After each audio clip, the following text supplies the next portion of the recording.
ନାଇଁ ବୟନିକା ଉପରେ ଆମର ଅଭିଯୋଗ ନାହିଁ। ମୁଁ ଆପଣଙ୍କୁ କହିଦେବାକୁ ଚାହେଁ ବୟନିକା ଉପରେ ଆମର ଅଭିଯୋଗ ନାହିଁ। ବୟନିକାର ଯେ ବର୍ତ୍ତମାନ ମୁଖ୍ୟ ପ୍ରଧା କିଏ ନିର୍ବାଚିତ ସଭାପତି ପ୍ରକାଶ ମେହରଙ୍କ ବିରୁଦ୍ଧରେ ଆମର କ'ଣ ଅଭିଯୋଗ? ଅଭିଯୋଗ ହେଉଛି ଯେ ବର୍ତ୍ତମାନ ପରିଚାଳନାରେ ସେ ଅନେକ ତ୍ରୁଟି କରୁଛନ୍ତି।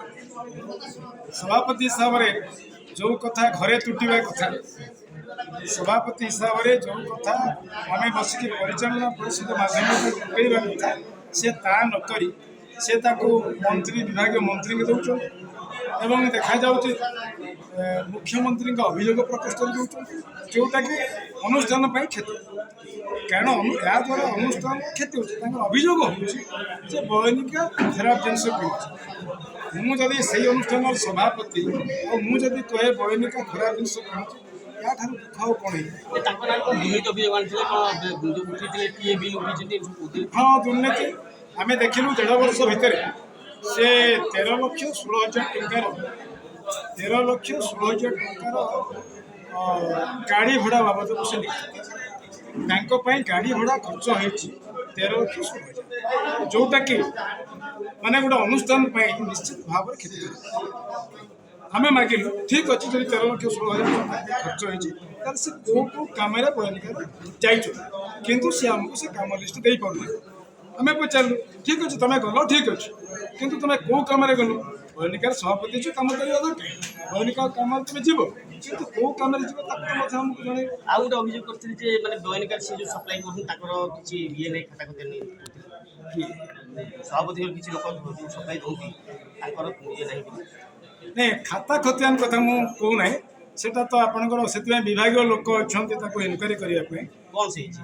ନାଇଁ, ସେଟା ମୁଁ ଜାଣିନି। ମୁଁ ଆପଣଙ୍କୁ ଏ କଥା କହିବାକୁ ଚାହେଁ, ତାଙ୍କର ଜଣେ ନିଜର ଭାଇ ଦେଉଛନ୍ତି, ସପ୍ଲାଏ କରୁଛନ୍ତି, ତାଙ୍କର ଜଣେ ଭାଉଜ ସପ୍ଲାଏ କରୁଛନ୍ତି, ତାଙ୍କର ଜଣେ ବଡ଼ବାପା ପୁଅ ଭାଇ ସପ୍ଲାଏ କରୁଛନ୍ତି। ସିଏ ଆସିଲା ପରେ ଏମାନଙ୍କୁ ଅଧିକ ମାତ୍ରାରେ ସହଯୋଗ କରୁଛନ୍ତି ସପ୍ଲାଏ କରିବା ପାଇଁ। ତାଙ୍କର ନିଜର ଜଣେ ସଡ଼ୁ ସପ୍ଲାଏ କରୁଛନ୍ତି। ଆଉ ଅତୀତରେ ଜଣେ ଲୋକ ଯିଏକି ବ୍ଲାକଲିଷ୍ଟେଡ୍ ହେଇଥିଲା ବୟନିକାରେ, ମିକ୍ସ ଜିନିଷ ଦେଉଥିଲା, ସୂତାରେ ପଲିଷ୍ଟ ମିଶାଉଥିଲା ବା ଆପଣଙ୍କର ସିଲ୍କରେ ପଲିଷ୍ଟ ମିଶାଉଥିଲା, ଏକଥା ଧରା ପଡ଼ିଲା ପରେ ତାକୁ ମଧ୍ୟ ବ୍ଲାକଲିଷ୍ଟେଡ୍ କରା ହେଇଥିଲା। ସେଭଳି ଲୋକଙ୍କୁ ମଧ୍ୟ ସେ ଡାକିକି ଆଣିକି ପୁଣି ଆ ଭିତରେ ପୁରଉଛନ୍ତି, ଯେଉଁଟାକି ବୟନିକାର ବ୍ୟବସାୟ ନିଶ୍ଚିତ ଭାବରେ ଖରାପ ପ୍ରଭାବ ପକାଇବ। ମାନେ ଭବିଷ୍ୟତରେ ବୟନିକା ଗୋଟେ ମାନେ ଆମେ ଭାବୁନଥିବା ଜିନିଷଟେ ବୟନିକାର ଦେଖିବା। ଆଜି ଯେଉଁ ବୟନିକାକୁ ଆପଣ ଦେଖୁଛନ୍ତି, ବୟନିକାର ଯେଉଁ ସୁଖ୍ୟାତି ଅଛି, ଯେଉଁ ସୁନାମ ଅଛି, ସେ ତାକୁ ବଦନାମ କରିବା ପାଇଁ, ବୟନିକାକୁ ଭାଙ୍ଗି ଦେବା ପାଇଁ ମୁଁ ନିଶ୍ଚିତ ଭାବରେ କହିବି ସେ ବୟନିକାର କିଛି ଯେଉଁମାନେ ପ୍ରତିପକ୍ଷ ଅଛନ୍ତି, ବୟନିକାର ବ୍ୟବସାୟିକ ପ୍ରତିପକ୍ଷ, ତାଙ୍କ ସହିତ ହାତ ମିଳି ବୟନିକାକୁ ଭାଙ୍ଗି ଦେବାକୁ ସେ ଚାହୁଁଛନ୍ତି। ୟେସ୍, ପ୍ରକାଶ ମେହର। ଆଚ୍ଛା, ଆଉ ଗୋଟେ କଥା ମାନେ ଏଇ ନେଇ କ'ଣ ଆପଣ ଦାବି କରୁଛନ୍ତି? ଆମେ ସରକାରଙ୍କ ପାଖରେ ଆପଣମାନଙ୍କ ଜରିଆରେ ଦାବି ରଖୁଛୁ, ସିଏ ଯେଉଁ ପ୍ରିୟାପ୍ରୀତି ତୋଷଣ ଏଠି ଚଲେଇଛନ୍ତି, ଆର୍ଥିକ ଅନିୟମିତତା ତାଙ୍କ ଦ୍ୱାରା ହେଇଛି ବୟନିକା, ତାକୁ ତୁରନ୍ତ ତାଙ୍କ ନିଜ ପରିବାରର ଯେଉଁ ଲୋକମାନଙ୍କୁ ଡାକି ଆଣିକି ଏଠି ସବୁ ଦିଆ କରାଉଛନ୍ତି ଲୁଗା, ତାକୁ ଏନକ୍ୱାରି କରାଯାଉ ଏବଂ ଯଦି ସତ୍ୟତା ଅଛି ତାକୁ ତୁରନ୍ତ ବହିଷ୍କାର କରାଯାଉ ଏବଂ ଯେଉଁ ଅର୍ଥ ସେ ବ୍ୟୟ କରିଛନ୍ତି ବୟନିକାର ତହବିଲ, ସେ ଅର୍ଥ ତାଙ୍କୁ ଆଦାୟ ସେ ମଧ୍ୟ ସମାନ ଅଭିଯୋଗ ଆପଣ ଆଣିଥିଲେ କିଛି ଦିନ ପୂର୍ବରୁ ଯେ ଆପଣଙ୍କର ତନ୍ତ ନାହିଁ, ସୂତା ନାହିଁ, କିନ୍ତୁ ଆପଣ ଫର୍ଜରୀରେ ସପ୍ଲାଇ କରୁଛନ୍ତି। କି ଅଭିଯୋଗ? ପ୍ରକାଶ ଭାଇ, ମୁଁ ଜାଣିନି ସେ କଥା। ଯଦି ତାଙ୍କ ପାଖରେ ଅଭିଯୋଗ ଅଛି, ମୁଁ ଯେମିତି ଆପଣମାନଙ୍କୁ କହିଲି ସରକାରଙ୍କୁ ଅଭିଯୋଗ କରିବା ମାନେ ସରକାର ତଦନ୍ତ କରନ୍ତୁ, ସେ କହିଦିଅନ୍ତୁ ତାଙ୍କୁ, ସେ ମୋ ବିରୁଦ୍ଧରେ ସରକାରଙ୍କୁ କହିକି ତଦନ୍ତ କରନ୍ତୁ। ଆଉ ଦ୍ୱିତୀୟ କଥା ଦେଖିବା, ଯଦି ବୟନିକାରେ କିଛି ଅନିୟମିତ ହେଉଛି କିମ୍ବା ବୟନିକାର ବିକାଶ ପାଇଁ ସେ ଯଦି ମୁଖ୍ୟମନ୍ତ୍ରୀ ପ୍ରକୋଷ୍ଠରେ ରହୁଛନ୍ତି କିମ୍ବା ବିଭାଗୀୟ ମନ୍ତ୍ରୀ ରହୁଛନ୍ତି, ଏଥିରେ ଅସୁବିଧା କେଉଁଠି? ନାଇଁ, ସେ ଯଦି ବୟନିକାର ଡେଭଲପମେଣ୍ଟ ପାଇଁ ମୁଖ୍ୟମନ୍ତ୍ରୀକି ଜଣାଇଥାନ୍ତେ ଆମେ ତାଙ୍କୁ ଧନ୍ୟବାଦ ଦେଇଥାନ୍ତୁ, ସାଧୁବାଦ ଦେଇଥାନ୍ତୁ। ସେ ବୟନିକାର ଡେଭଲପ ପାଇଁ କହିନାହାନ୍ତି, ବୟନିକାର କେଉଁଠି 5ଟା ବ୍ରାଞ୍ଚ ଖୋଲାଯାଉ କହିନାହାନ୍ତି, ବୟନିକାର ଲ୍ୟାଣ୍ଡ ଡିସ୍ପ୍ୟୁଟ୍ ଅଛି ଯେଉଁଠି ବ୍ରାଞ୍ଚ ହେଇପାରୁନାହିଁ ତା ପାଇଁ କହିନାହାନ୍ତି, ବୟନିକାର କର୍ମଚାରୀ କେମିତି ସ୍ଥାୟୀ ହେବେ ସେ ତା ପାଇଁ କହିନାହାନ୍ତି।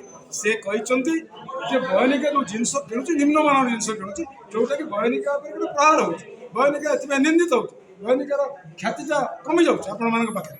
ସାଧାରଣ ଲୋକଙ୍କ ପାଖରେ ସିଏ ଯେଉଁ ଅଭିଯୋଗ କରିଛନ୍ତି ବୟନିକାକୁ ବଦନାମ କରିବା, ବୟନିକାର ଯେଉଁ ସୁଖ୍ୟାତି ଅଛି, ବୟନିକାର ଯେଉଁ ଫେମ୍ ଅଛି ଆଜି ସାରା ଓଡ଼ିଶାରେ, ଆଜି ଆପଣଙ୍କର ଇଣ୍ଟରନ୍ୟାସନାଲ ଲେଭେଲର ଲୋକ ଆସିଲେ ବୟନିକାକୁ ଆସୁଛନ୍ତି ଲୁଗା କିଣିବା, ନ୍ୟାସନାଲ ଲେଭେଲର ଲୋକ ଆସିଲେ ବୟନିକାକୁ ଆସୁଛନ୍ତି ଲୁଗା କିଣିବା ହସ୍ତତନ୍ତ। ଆଜି ଓଡ଼ିଶା ବୟନିକା ଆପଣମାନଙ୍କ ଜରିଆରେ ମୁଁ କହିବାକୁ ଚାହେଁ, ଓଡ଼ିଶାର ଅସ୍ମିତା ଯଦି କୁହାଯିବ ସେ ହେଉଛି ବୟନିକା, ତାକୁ ସେ ବଦନାମ କଲେ ବୁଣାକାର ମହାସଂଘ କଦାପି ବରଦାସ୍ତ କରିବ ନାହିଁ। ତାଙ୍କ ବିରୁଦ୍ଧରେ ଆମେ ଆନ୍ଦୋଳନ କରିବା ହିଁ ସାର।